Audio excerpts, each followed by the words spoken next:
Yo, what is up, guys? It is Nick, or the Notorious Fantasy, back again today with another fantasy football mock draft. Today's video is a 8-team PPR SuperFlex league, as requested by one of my subscribers, Jason Blue. So, if you would like any of your mock drafts, you can leave it down below, and I can do it for you. There's probably gonna be a week or two wait for your draft because I get so many requests, but I can do that for you. Also, if you guys would kindly go down below and click that subscribe button if you would like to win your fantasy league, I'm really going to help you do that. Now, unless you play in a league with me, this is going to be vital for you to win. Now, what you're going to be doing is when you click that subscribe button, you're going to be getting all the tips for how to draft better, how to make trades during the season, how to make correct waiver wire decisions, how to make correct lineup decisions, and then once you make all those things, you're going to be able to make the playoffs, and I'm going to help you through there, and I'm going to help you win your championship. So, please make sure to click that subscribe button. So let's get into the video. This is a super flex draft, so the quarterbacks are going to come flying off the board super duper early. Just like I said, just like that, Pat Mahomes goes at the 4. The first was CMC, followed by Zeke, Saquon, and then Pat Mahomes, and now it is our pick. Right here, we are going to go running back because the best running back available is still one of those top 4 guys. Alvin Kamara is going to be great this season.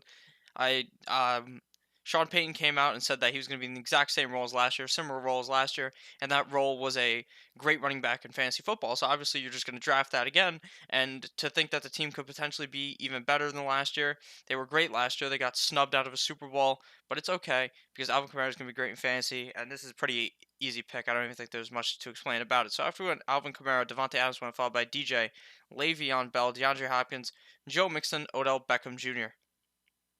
Now, typically in an 8-team league, I like to go for a tight end early because I think the tight end gives you that better positional advantage in an 8-team league rather than like a bigger league. Even in a bigger league, obviously Travis Kelce is going to be great, but in this kind of a league where you have a super flex, it's going to be a lot harder to find it's going to be not as important to have a tight end when you can have 2 quarterbacks that are going to be scoring a shit ton of points, if you get what I'm saying. So it's our pick. The running backs are looking not amazing, so we're just going to go with a wide receiver here, and we're going to go with the best wide receiver available. Now, it says Michael Thomas is suspended, but I have no idea why it says that because he has signed a new contract and has went to training camp. So that obviously happened a while ago, but we're going to go with Michael Thomas here. I believe he's the best wide receiver available. I think Julio could also be arguably just as good as Michael Thomas, but we're going to go with Michael Thomas here. You can make the argument for Julio. You can go with either or.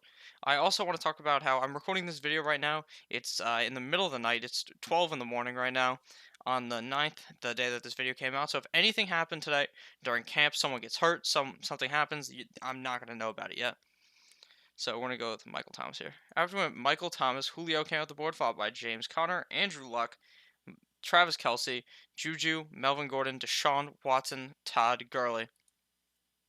So, first 3 quarterbacks did end up coming off the board, and Travis Kelce. Now, I wouldn't be drafting Andrew Luck this high due to the fact that his calf is injured right now. It's been injured since April. He's had the strain on his calf, so he says he's good to go for week 1. He said he was good to go just 2 years ago when he didn't play at all during the season. So, you got to temper your expectation for that. Maybe he'll miss like 3 games. I'm not drafting someone in the second round who's going to miss 3 games. I'd much rather, if I was to draft someone right there, I would have been Rodgers. So, we're going to wait a bit on quarterback here because even though it's a super flex league, it's an 8-team league. You're obviously going to be able to get 2 great guys very easily. It's not like it's a 12-team super flex league, so it shouldn't be too hard to find 2 great quarterbacks and maybe even just go quarterback back to back. So at the wide receiver position, we still have Mike Evans, AB, Adam Thielen, Amari Cooper, a bunch of good wideouts. Dalvin Cook, Nick Chubb, Damian Williams, Leonard Fournette, Marlon Mack, all great running backs. So we're just going to go with the best running back available, which is, in my opinion, is Nick Chubb. Duke Johnson got traded to the Texans. The day I'm recording this video, he got traded to the Texans. So that means that Nick Chubb's going to be in a 3-down role, get all 3 downs, going to be absolutely eating. And I think that Nick Chubb's going to have a fantastic season this year. So I like Nick Chubb over Dalvin Cook, who, in my opinion, is injury prone. A lot of people, I've seen debates, people getting pissed off at me because I say, oh, Dalvin Cook's injury prone, and then I draft a guy like Joe Mixon, who's been injured 3 times. So I don't fucking know, but it's whatever. Nick Chubb, after we picked Chubb, Aaron Rodgers went, followed by Dalvin Cook, Damian Williams, Antonio Brown, Matt Ryan, Adam Thielen. So we're just going to go ahead and get a quarterback that I think is going to be very safe this season. That's Baker Mayfield. Baker Mayfield has a great set of wideouts, has a great running back in Nick Chubb. He's a great tight end. He's going to be great this year, as we saw in the preseason game from today he balled out. He scored. He went 6 for 6, I believe, or 7 for 7 and a touchdown, and just played amazing. And that's obviously how he's going to play all year this year. Odell's going to be a great target for him. And he's going to build upon from his rookie season and be even better this year. Super productive guy, throws the ball a lot, and I think that he could be really good in fantasy this year. So that's why I like him here. He seems very safe in comparison to a guy like Carson Wentz or Russell Wilson, who are not as safe in my opinion. After we went Baker Mayfield, Zach Ertz got picked, followed by George Kittle, Mike Evans, Marlon Mack, Amari Cooper, Leonard Fournette, Aaron Jones, Carson Wentz. Sorry, I just smacked against my notebook that has all the notes written down. So after we went Baker Mayfield, now we're gonna lock up our second wide receiver or go running back here, depending on how we are feeling. We're gonna go second wide receiver because actually no, we can't do that because Tyreek Hill in these two quarterback rankings is still super. Well, I use two quarterback rankings but it's SuperFlex. It's the same fucking thing. Pretty much you're gonna be starting a quarterback every single time, but we do have the SuperFlex down there. So because there's no SuperFlex rankings on Sleeper, so Tyreek Hill is buried down here at the 37th ADP. He's gonna go really early here. That's just kind of a joke because he's gonna probably end up going in the second round. So we're not gonna pick him. So it would be Keenan Allen if we were going right wide receiver, but actually, I think we're just going to do that because Keenan Allen is one of the best route runners in the NFL. He played great last year in fantasy. Now he's had injury problems in the past. We're going to hope he doesn't get injured this year and hope that now that if Melvin Gordon is holding out for 8 games and he doesn't come back for 8 games, they're going to rely heavily on Keenan Allen. Keenan Allen was a focal point of his offense. Now he may lose some touchdown ability to Mr. Hunter Henry. He loves throwing to the tight end, Philip Rivers, but I still think Keenan Allen's going to be great this year. He's going to get a shit ton of targets, and it is a PPR setting, so he's probably going to get just 8 free points every single week from getting 8 catches. So he's probably going to be great this year in fantasy, and I like him a lot. So after we went Keenan Allen, Russell Wilson came at the board, followed by A.J. Green, the injury-prone maestro, followed by Derrick Henry, Tyreek the Freak Hill, Drew Brees, T.Y. Hilton. So currently 1, 2, 3, 4, 5, 6, 7, 8, 9 quarterbacks already off the board, so that guy has 2 quarterbacks. And since it's a league like this, that would make sense. So we got our safe quarterback. And we're just going to go one more running back here because the running back that I wanted fell to us. And then we're going to start building that wide receiver. Or we're going to get a quarterback and then probably draft a tight end because a lot of good tight ends are still available. In this type of format, the tight ends do typically fall later. So you can really get a great tight end in this type of format in like round 7 or 8. Where typically by round 7 or 8, you wanted to shoot yourself because you don't know which tight end to fucking pick. So unless you're watching my videos, of course, then I tell you who is good. So the best running back available, in my opinion, is Kerryon Johnson. He is going to absolutely tear it up this year on Detroit. Matt Patricia is going to hammer the rock with this guy. He said he was going to run with the hot hand. Kerryon Johnson's going to be the hot hand. He obviously deals with injury history in the past, so that could be something to weigh into the equation, but he's my third running back on my team. If he goes down, it's going to be fine. It's an 8-team league. We're going to have a lot of great depth on this team, so I'm perfectly fine drafting someone who's slightly more injury prone, not as injury prone as Devontae Freeman, kind of injury prone, and a guy who I believe could end up being a top 12 running back in fantasy when the season comes to a close because of how good Kerryon Johnson is. And we saw it last year, and I think he's going to build upon it even more. As long as he withstands getting injured, I think that he will be a top 12 back probably in fantasy. So we're going to go with Kerryon Johnson here in the 6th round. After we went Kerryon Johnson, Devontae Freeman went, followed by Stephon Diggs, Julian Edelman, Cam Newton, Brandon Cooks, Kyler Murray, Mark Ingram, Sony Michel. So the quarterback we did end up wanting did get taken, but that's fine with me because we have a safety net in. Oh, fuck, I can't even do it. You really hate to see it. I kind of wanted to go famous Jameis here because I think not Kyler Murray, I think Baker Mayfield is super safe, and famous Jameis is like, he will throw a bunch of picks, but he's going to be throwing a lot of touchdowns. I really like him in single quarterback leagues. In this type of a league, it's a bit more risky, obviously, having a guy that isn't going to put up these consistent performances. So I'm just going to go with someone who's more consistent here anyways, because you want to have your two quarterbacks have different buys, okay? Now that seems self-explanatory, but if I wasn't paying attention, I could have just drafted Jameis, and Jameis and Baker have the same bye. So we're going to go with Jared Goff here, probably the best quarterback available at the moment.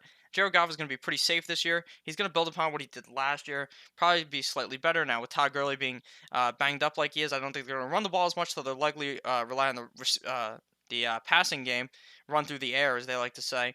and he is going to be passing the ball a lot. They've got great wideouts: Cooper Cup, Robert Woods, Brandon Cooks, three great wideouts, some solid tight end depth with Gerald Everett, and I think that they're going to be pretty pass heavy this year. They've got a great coach. I think Jared Goff's really going to build upon it after his Super Bowl loss and try to take him back this year. So after we went Jared Goff, Josh Jacobs came off the board, followed by Kenny Galladay, Big Ben Roethlisberger, Dickie, Dak Prescott, Robert Woods, Philip Lindsay. A lot of people do in these Superflex leagues go for the strategy where you go back to back late.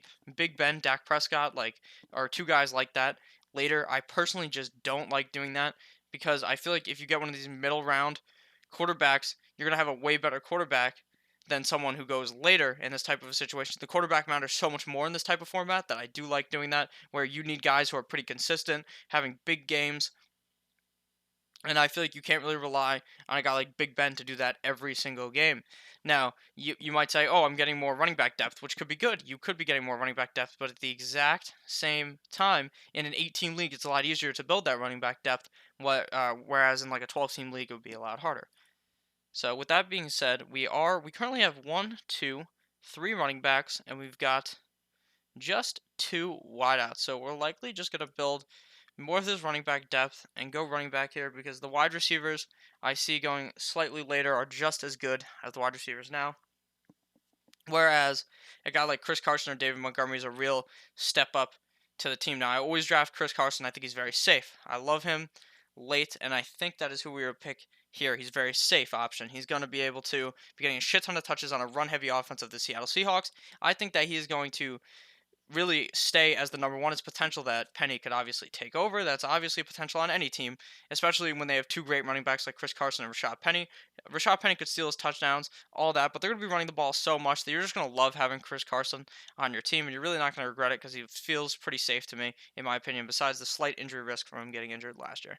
After we went Chris Carson, Chris Godwin went followed by Mike Williams, David Montgomery, Philip Rivers, Kenyon Drake, OJ Howard, Jimmy Garoppolo, AJ Brown, and now it's our pick. So we're going to go with the tight end here because the tight ends have fallen pretty far. Now, in my opinion, I like Hunter Henry just a bit more than Evan Ingram, but I don't necessarily want to have the Chargers wide out. Oh, my bad. Oh, geez, my bad. I just slapped my microphone 2 times in a row. I'm so sorry. Sorry. But I'd like to go with a double. I don't want to go with Keenan Allen and Hunter Henry necessarily on the same team. I'm not really targeting that. That could have happened here. Might as well go Hunter Henry if I wanted. I think Hunter Henry is going to be great this year. He's coming back off the injury. He's a big body. He can score touchdowns. Philip Rivers loves targeting the tight end, but at the exact same time, I think I'd much rather go Evan Ingram, who's going to be one of the only great receivers, pretty much the best wide receiver on the field. Sterling Shepard, in my opinion, is not as good as a lot of people believe he is. He got hurt, so that doesn't really necessarily help his value. If Evan Ingram's the real only receiver on the field, I think he's going to get peppered with targets the first couple of weeks while Golden Tate is suspended and Sterling Shepard is out. So I think that Evan Ingram's going to start your team off really well, and you need a good start, and you need to keep going with that start. And if Evan Ingram is going to be producing the way I think he will, I believe that he's definitely worth this pick here. After an Evan Ingram, I wouldn't hate going Hunter Henry there, though. Like, if that's who you wanted, go ahead and do that.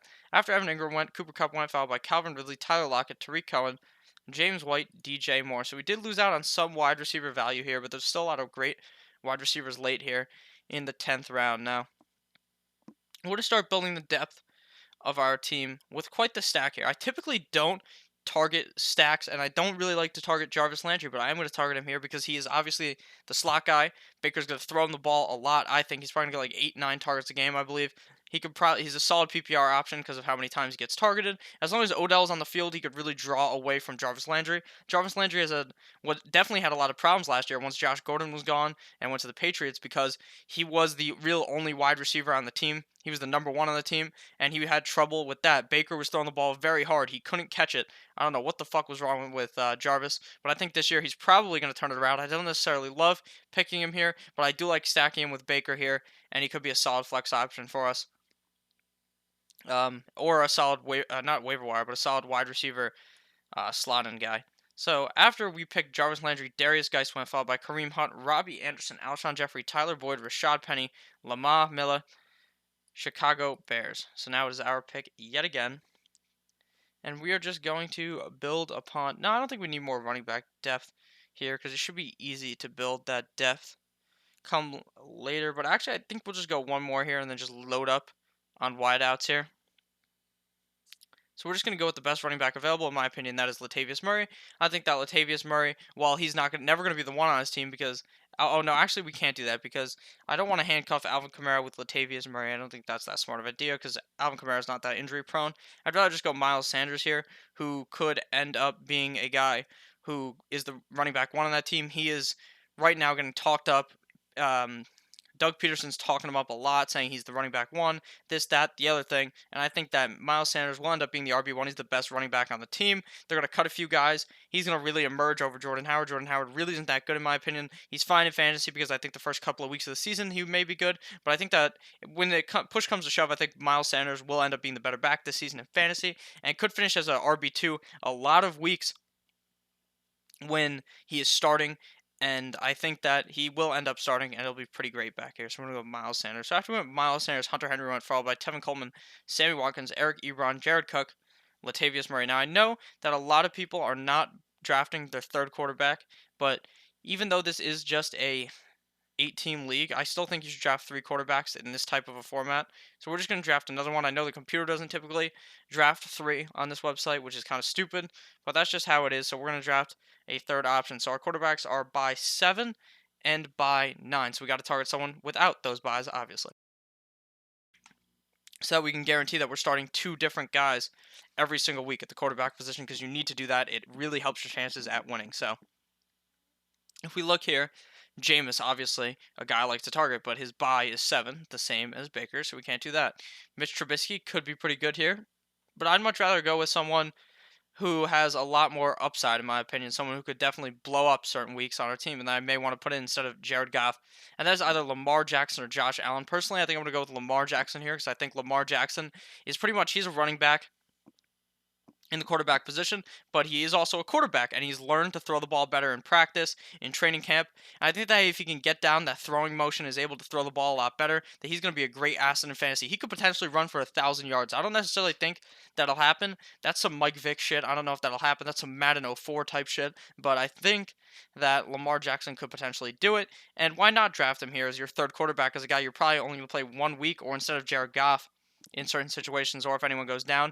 And obviously in fantasy, when you're a running back, not a running back, when you're a quarterback, you get 1 point for every 25 yards you throw. But when you run the ball, you get 1 point for every 10 yards. So it's a lot easier for Lamar Jackson to accrue a bunch of points just from running the ball every single game heavily. So we're gonna go with Lamar Jackson here and hope that he is better at throwing the ball. So after we went Lamar Jackson, Will Fuller went followed by Allen Robinson, Christian Kirk, Royce Freeman, Sterling Shepard, Dante Foreman, DK Metcalf, Darrell Henderson. So let me talk about Will Fuller real quick. Now, Will Fuller is his teammate Kiki Kuti today got hurt in the game. It looked bad. It looks like he's probably going to be out for the season. He was a guy I really like targeting late, but now obviously he's off the board. He's probably going to be out for the season, like I said.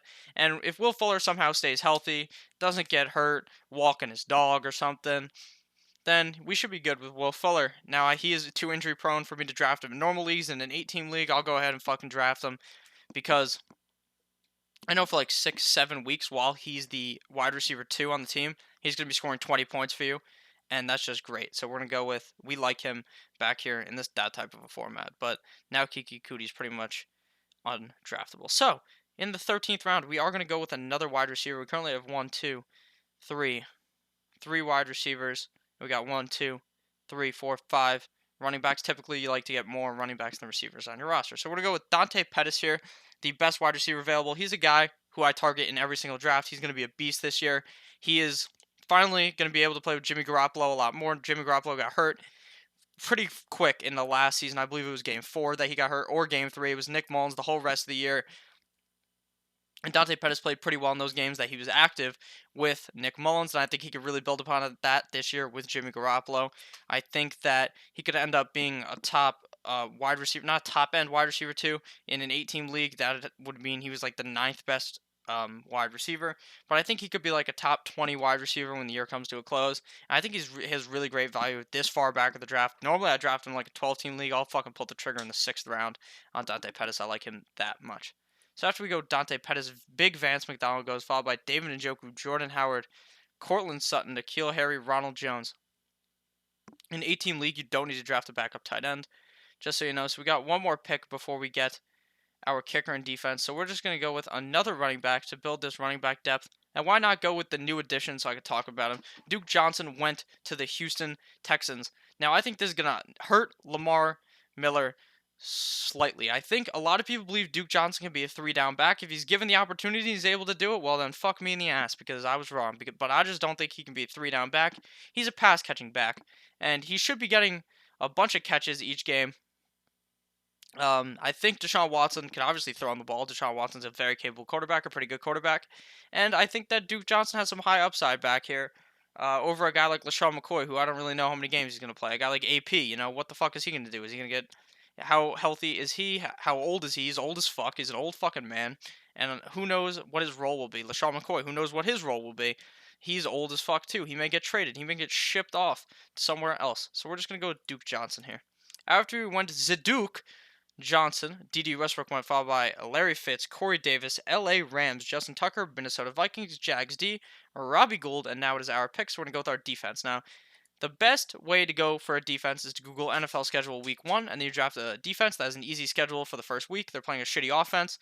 That's how you do it. You don't worry about who they're playing week 7. Who gives a fuck? A team that you think they're playing week 7 that might be easy, you may think, oh, maybe the Bills are going to be easy, and the Bills are fucking godlike week 7, then you're going to get fucking creamed in the ass. So you don't want to have that happen. So you're just going to go based upon week 1, and you can easily build upon it every single week. Drop your defense, add a new one. It's not fucking complicated, guys. It's really easy, and it's something you guys should all be implementing onto your team. Instead of drafting the Bears in the 11th round, that's just stupid. So we're going to go with the Cowboys here. They were playing the Giants week 1, even though Daniel Jones seemed to light it up tonight in he was lighting it up in fucking the first preseason game. But, what does a preseason game really tell you about how great a quarterback is, Okay, so now we need a kicker. So the way you pick a kicker is you just pick the best one available. Actually, the website tends to be a bit fucky-wucky back here, so we're just going to pick the kicker like this. And then it's going to pick the rest of the guys. So Marvin Jones went followed by Adam Vinatieri, Kyle Forban, and Austin Eckler. So our finishing team is Baker Mayfield as a quarterback. Our 2 running backs are Alvin Kamara and Nick Chubb. Our 2 wideouts are Michael Thomas, Keenan Allen. Our tight end is Evan Ingram. Our flex is Kerryon Johnson. Our SuperFlex is Jared Goff. Our kicker is the GOAT, Steven Gostkowski. The defense is the Cowboys. Our bench is comprised of Chris Carson, Jarvis Landry, Miles Sanders, Lamar Jackson, Dante Pettis, and the Duke Johnson. So thank you guys all for watching the video. If you enjoyed at any point, please click that like button down below. It really means a lot. And leave a comment. That also really helps me spread the video out. A lot of people will be getting the video. The more comments I get, the more likes I get. Even if you fucking hated the video, if you thought Nick is a fucking idiot, this guy's so dumb, then go ahead and dislike the video. It's fine. That's going to help spread the video as well. Also, while you're down there, might as well click that subscribe button to get all this fucking content that's goddamn hilarious. So have a great goddamn day. I love all you fuckers. Have a great day. Actually, don't have a great day. Actually, I do want you to have a great day, but you're going to see more videos later. This is the first video of the day, I think. I'm pretty sure. Actually, never mind. This is the last video of the day, so have a great rest of your day. Sorry that I'm so stupid. I just talk a lot at the end of this, Yeah, I'm just having fun. So have a great day, guys. I love you all. Goodbye.